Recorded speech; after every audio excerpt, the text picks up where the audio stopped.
gente está começando hoje, né, um caminho aí de um mês, que a gente não sabe se vai durar só um mês, mas no princípio é para esse mês, que é esse grupo de oração da oficina de valores. É o primeiro dia, é sempre meio angustiante, a gente não sabe quem vai vir, quem não vai vir, né? A gente não tem essa noção, mas começamos. E é uma alegria começar esse caminho, que é um caminho no qual a gente vai se colocar diante da palavra de Deus por um mês. Diante da palavra de Deus por um mês, a partir de um tema, que é o tema dos samaritanos. A gente vai falar de dois encontros de Jesus com os samaritanos na Escritura e de uma parábola de Jesus sobre os samaritanos, sobre o bom samaritano, que todo mundo deve conhecer. O seguinte, o Júlio que rezando, pensando, propôs esse tema, e aí um dia o Júlio me mandou uma mensagem, um mês, né? Um mês tem 4 semanas. Aí tinha lá a primeira pregação, a segunda pregação, a terceira pregação, e falou, e qual é a quarta? A gente tinha que arrumar a gente não achou um samaritano, né? A gente não achou um samaritano para a quarta semana. Qual vai ser o samaritano? Eu falei, Júlio, a gente podia explicar o que é um samaritano, né? Afinal de contas, assim, eles estão na Bíblia, aparece lá, o cara é bom, fala, o que é ser um samaritano? E a gente sempre escuta, o padre fala na missa, quando lê lá o Evangelho, que os samaritanos e os judeus não se davam bem. Os judeus não falavam com os samaritanos. Eles eram judeus. Semana que vem a gente vai meditar sobre o encontro de Jesus com a samaritana no poço de Jacó. Ele encontra a samaritana, ele conversa com ela, ele depois vai evangelizar os outros samaritanos. Mas, afinal de contas, né? Quem são esses samaritanos que nós vamos falar aqui durante um mês, que os judeus nutriam esse ódio tão profundo? E a gente vai falar mais hoje, mais do que colocar e explicar, não é uma aula de explicar quem são os samaritanos, não é isso. A gente também vai se colocar no lugar dos samaritanos.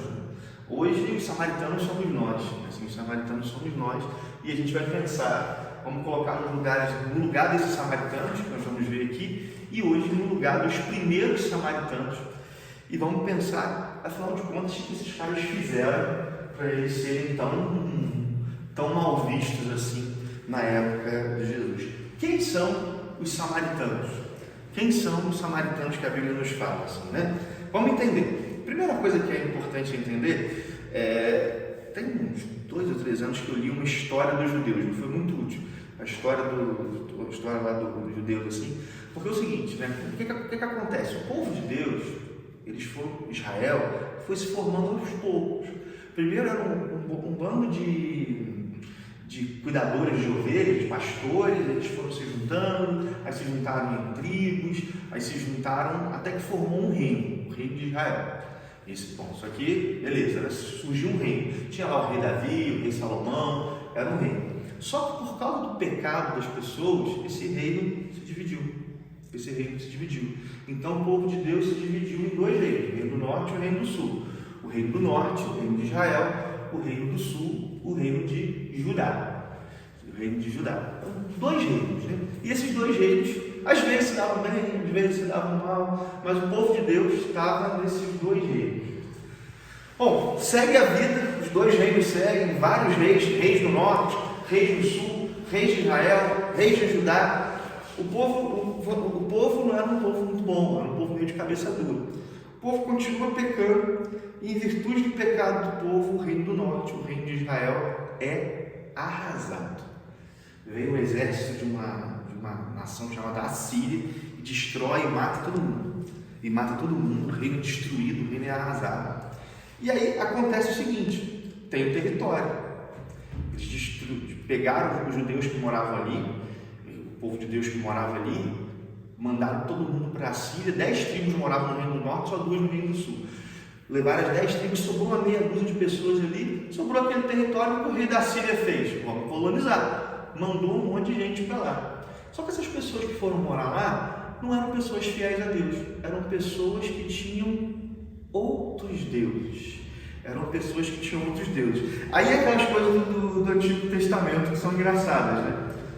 O pessoal que passou a morar nesse lugar, começou a ser atacado por leões. De repente aparecia um leão lá e pegava um. Aí aparecia um leão, pegava outro. Começou a pegar, aparecia um leão, pegava um. Aí eles falaram assim, por que está sendo atacado? É porque a gente invadiu o território de Deus. A gente invadiu o território de Deus de Israel e a gente não está rezando para esse Deus. A gente não está adorando o Deus verdadeiro. Então vamos fazer o seguinte, vamos começar a adorar esse Deus verdadeiro, porque aí os leões vão parar de atacar a gente. O que o rei fez? O rei foi lá, pegou um sacerdote dos judeus e falou, vai lá, porque o pessoal não sabia adorar a Deus, vai lá e ensina eles a adorarem. Aí olha o que aconteceu.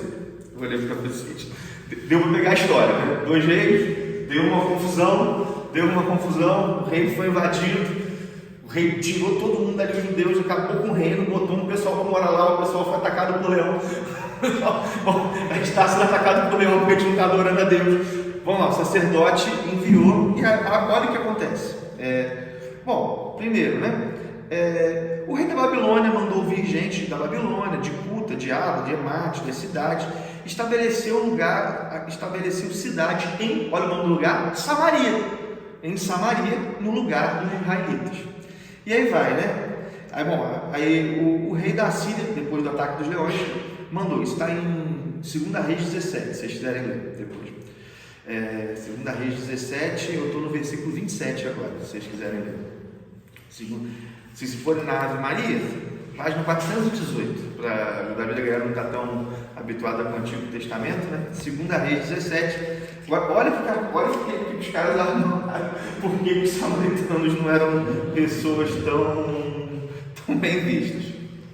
Os samaritanos não surgiram ainda, vão surgir, estão surgindo aqui. 2 Reis 17, estou no versículo 27. Amém? Amém? Pode ir? O rei da Síria ordenou o seguinte: mandai para lá um sacerdote que deportados, a fim de que ele se estabeleça ali e ensina ao povo a maneira de servir o Deus da região. Foi, pois, um dos sacerdotes deportados da Samaria e instalou-se em Betel, onde ensinava o povo como devia adorar ao Senhor. Aí olha o que acontece. Apesar disso, cada nação conservou seu próprio Deus, que colocou nos santuários dos lugares altos estabelecidos pelos samaritanos. Cada povo colocou os seus deuses no lugar que habitava. Vai lá para o versículo 40 agora. Eles, porém, não obedeceram e seguiram seus costumes. Adoraram seus ídolos, ainda hoje fazem seus filhos e seus netos como fizeram seus pais. Olha o que aconteceu com os samaritanos. Os judeus foram deportados, o povo de Deus. Eles vieram, passaram a adorar ali e eles se converteram a Deus. Eles se converteram ao Senhor. Eles passaram a adorar o Deus daquela região. Só que eles continuaram adorando os deuses que eles tinham antes. Eles passaram a adorar a Deus, mas eles não largaram os seus deuses. Então, os judeus olhavam para eles e viam eles como uma mistura danada. E olha só o que acontece. A gente pode dizer que os samaritanos foram um povo que viveram uma conversão pela metade. Abraçaram o Senhor, mas não mudaram totalmente. Eles abraçaram o Senhor, mas continuaram com os velhos deuses que eles acreditavam. E aí eu acho que os samaritanos são muito úteis para a gente pensar a nossa vida, sabe? Porque nós também, né, todos aqui, eu conheço uma parte considerável de vocês, eu estava conversando com os que eu não conhecia, sei que fizeram acampamento tem pouco tempo, né?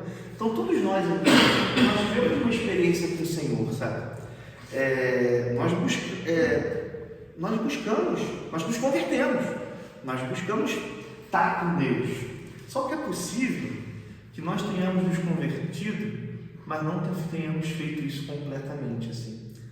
É bem possível que nós tenhamos nos convertido, mas junto com o Senhor que nós passamos a adorar, nós continuamos com os deuses dos nossos costumes, com os diversos deuses que a gente adorou a vida inteira. E o nome disso é idolatria.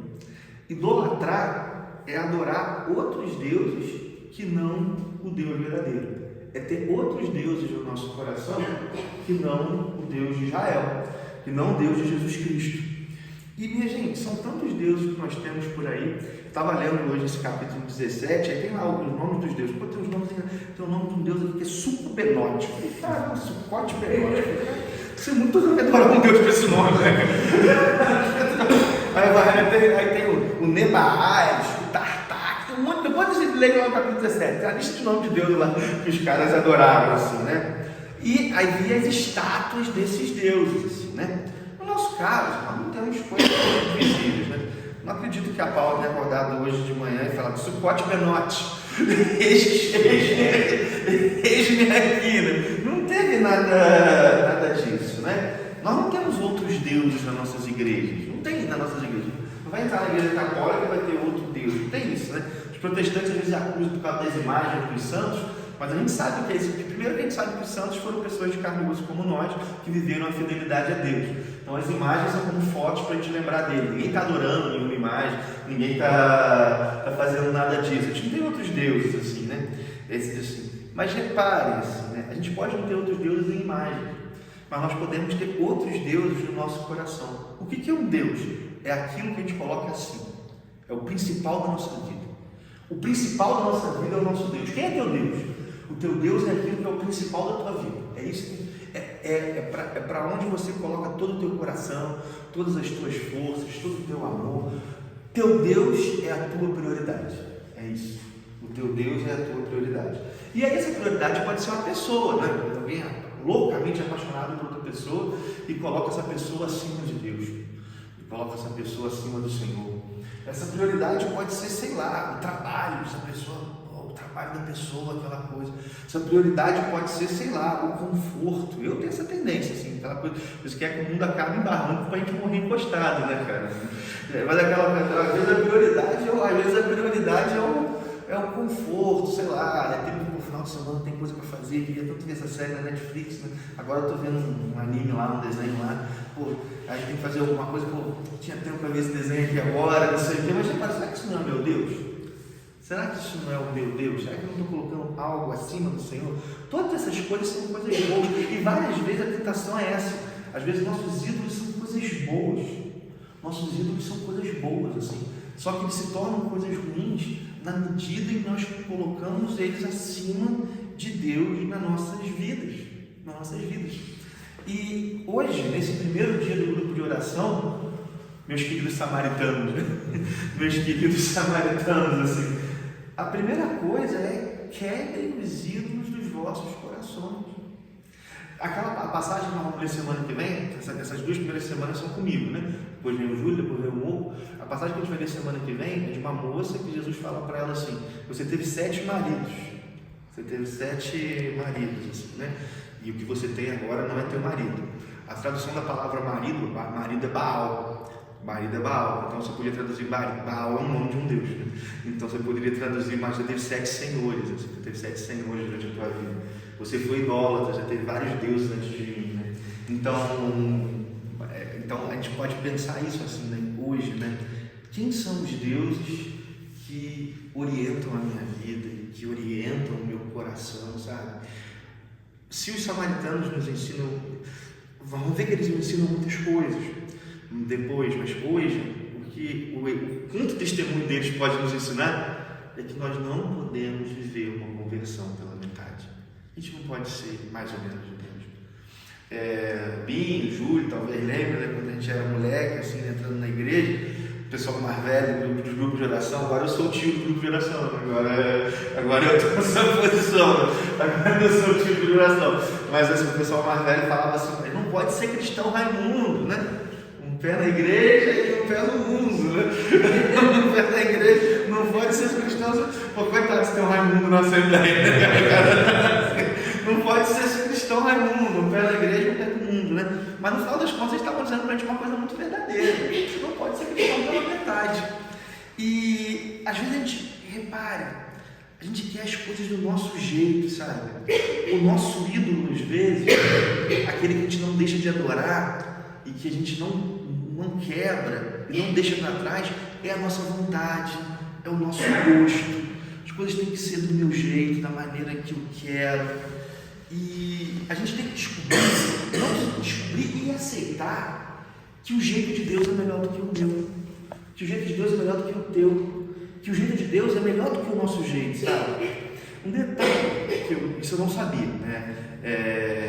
Que eu descobri quando eu fui preparar essa pregação, é que existem pessoas que se definem como samaritanos até hoje.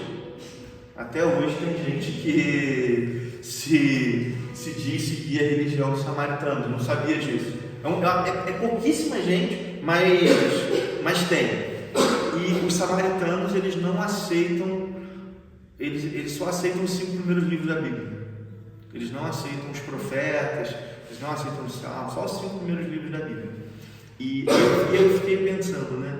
Mais uma vez, eu mostrar que não aceita a palavra de Deus por inteiro, né? Mais uma vez eu ficar só com a metade. E a gente tem que aceitar a palavra de Deus por inteiro, sabe? Assim, a gente precisa nos abrir a tudo que Deus diz, abrir a tudo que a igreja ensina. Tipo, sei lá, seria mais fácil, mas eu não sou católico para escolher o que eu creio. Eu sou católico para viver aquilo que a igreja ensina, né? Para viver o que a igreja ensina, porque eu acredito que a igreja traz a palavra de Deus para a gente, sabe? Que a igreja traz. Então, assim, eu quero viver o que a palavra. Claro que seria mais fácil, né? Tem coisas de vez em quando que a igreja ensina que não é agradável, que Cristo ensina que não é agradável. Vou dar um exemplo: o perdão. C.S. Lewis fala: o perdão é uma excelente ideia, até você ter que colocá-lo em prática. Perdoar, quando você tem que perdoar, é difícil pra caramba. Tipo, então você pensa, não, isso aqui não precisa não. Era mais fácil, né? Era mais fácil, pessoal. Não sei se vocês já aconselharam alguém a perdoar, é muito engraçado. Você está conversando com a pessoa, nunca deve ter feito isso no consultório, uma coisa assim, né? Você está conversando, não, cara, perdão, perdoa. Pô, a pessoa que cara, Jesus ensinou a gente a perdoar. A pessoa fala, pô, eu sou cristão, mas não sou bobo. Tipo, ou seja, eu sou cristão até a página 2, eu aceito que Jesus ensinou até a página 2, depois não, assim, né? Sei lá, fico pensando no preceito da missa. Para quem a gente está acostumado a ir na missa no domingo, tá bom, não é um grande custo. Mas para quem não está acostumado a ir à missa e começar a ir à missa no domingo, a pessoa tem que estar com hábitos dela. Sei lá, quando viaja, ela vai na missa? Não, a gente vai na missa, a gente tem aquilo como prioridade, sei lá, castidade, fidelidade. A gente pode botar um monte de coisa que parece que custa, assim, e aí a gente faz uma coisa. Quando a gente não vive a palavra, quando a gente vive a palavra pela metade, a gente começa a dizer, a gente começa a reduzir a palavra à altura da nossa vida. Tudo aquilo que a minha vida não alcança, eu começo a dizer, não é bem assim, é mais ou menos. A gente começa a reduzir a palavra de Deus à nossa altura. Quando a gente vive uma conversão pela metade, a gente também quer Deus pela metade, sabe? A gente quer um Deus que esteja à nossa altura. E não um Deus que quer nos elevar à altura dele, porque é isso que o Senhor quer. Deus, como disse Santo Agostinho, né? Deus se fez homem para que o homem se fizesse Deus. Deus quer nos levantar à altura dele. E a gente quer reduzir Deus a nós. A gente quer um Deus que caiba no nosso cercadinho. Porque a gente quer viver esse cercadinho, sabe? E mais uma vez, a gente não tem que se converter pela metade. E vamos lá. A gente tem que buscar elevar a nossa vida à palavra de Deus. À altura da palavra de Deus. E aí talvez, e eu pensei nisso quando eu estava preparando, a gente possa dizer, é difícil. Poxa, a gente olha para os nossos defeitos, a gente olha para as nossas quedas, para as nossas misérias, a gente olha para os nossos limites, que às vezes são limites bem sérios, e a gente fala, poxa, eu já tentei e não consegui, eu tento às vezes e não consigo, tem isso. Tudo isso é verdade, assim. Só que o que importa hoje é direcionar o nosso coração para a direção certa. É dizer o seguinte, tá bom, eu não consigo, mas isso é verdade. Eu não consigo, mas é isso que Deus me chama. Eu não consegui até hoje, mas eu não vou diminuir Deus. Eu não vou diminuir Deus. E tá bom, eu acho que eu não consigo tudo, mas esse passo eu vou dar hoje. Esse passo eu vou dar hoje. Bom, hoje eu vou derrubar o altar desse Deus que está no meu coração. Hoje eu vou derrubar, sabe? Eu tenho que dizer para mim mesmo, eu não quero ter outro Deus. Eu e minha casa serviremos ao Senhor. Eu e minha casa serviremos ao Senhor, sabe? Eu não quero uma conversão pela metade. Eu não quero. E aí, o Bin, se quiser fazer uma dedilhada, vale a pena você perguntar hoje: quais são os ídolos do teu coração? Quais são os ídolos? Quais são os deuses que ocupam o lugar do Senhor? Sabe? O que hoje na minha vida é a prioridade? O que eu valor? O que eu dou mais valor do que tem, sabe? Santo Agostinho ensina pra gente que a felicidade é ter os amores bem moderados, é amar mais o que merece mais e amar menos o que merece menos. Então eu amo a Deus sobre todas as coisas, porque Deus é que merece todos os amores. E a partir do momento que eu coloco Deus no lugar de Deus, eu consigo arrumar as outras coisas na minha vida. A partir do momento que eu coloco Deus no lugar de Deus, eu consigo arrumar as outras coisas na minha vida, né? Então, olhar para os samaritanos hoje, a gente começa hoje olhando para os samaritanos em geral. Semana que vem vamos ver a samaritana no poço de Jacó, depois vamos ver o leproso samaritano, depois vamos ver o bom samaritano. Começar hoje olhar para os samaritanos é pensar: eu não posso me entregar pela metade, eu não posso aceitar só 5 livros da palavra de Deus, eu não posso manter os outros deuses assim, eu não posso, tem vários deuses no meu coração, e eu vou lá e coloco Deus como se ele fosse mais um entre outros. Eu não posso, né? E fazer isso é a maior burrice da tua vida. Eu vou contar, para encerrar essa pregação, uma historinha. É uma historinha que eu conto sempre. Eu contei esse final de semana, fui pregar sexta-feira. Talvez você já tenha me ouvido falar essa história, porque eu repito, é uma das histórias que eu mais gosto, que é a historinha de um mendigo. A historinha de um mendigo que vivia uma vida muito difícil, tinha um casebre, um barraquinho lá onde ele morava, de madeira. E aquele mendigo, a vida dele era uma desgraça, só tinha coisa ruim. Até que um dia ele descobriu que o rei ia passar na estrada perto da casa dele. E esse rei ia passar na estrada perto da casa dele, e ele se colocou, ele falou: cara, agora é a minha chance. Dizem que o rei se importa com todos, que o rei quer o bem de todos. Eu vou me colocar no caminho desse rei e eu vou pedir a esse rei: resolve minha vida, me ajuda, eu não posso mais viver assim. E aí, ele fez isso. Ele acampou no meio da estrada. Passou um dia, o rei não veio. No segundo dia, o rei não veio. No terceiro dia, ele viu aquela carruagem. E aquela carruagem veio. E quando passou na frente dele, ele não sabia nem o que dizer. A carruagem parou, o rei desceu, estendeu a mão para ele e pediu assim: me dá alguma coisa. E ele não entendeu nada. Ele só tinha um pedaço de pão podre com ele, uma bisnaga feia, pão podre, que era a única coisa que ele tinha para comer. Ele falou: não sei. Ele foi lá, arrancou um pedacinho daquele pão, que era a única coisa que ele tinha, e botou na mão do rei. O rei fechou as mãos e foi embora. E ele foi para casa revoltado, ele foi para casa entristecido. Que rei é esse que pede até o que eu não tenho? Que rei é esse que faz isso comigo? E ele, cheio de revolta daquele rei, bate na porta dele. É um emissário do rei que entrega para ele um pedaço de ouro do exato tamanho do pedacinho de pão que ele entregou. Do exato tamanho do pedacinho de pão que ele entregou.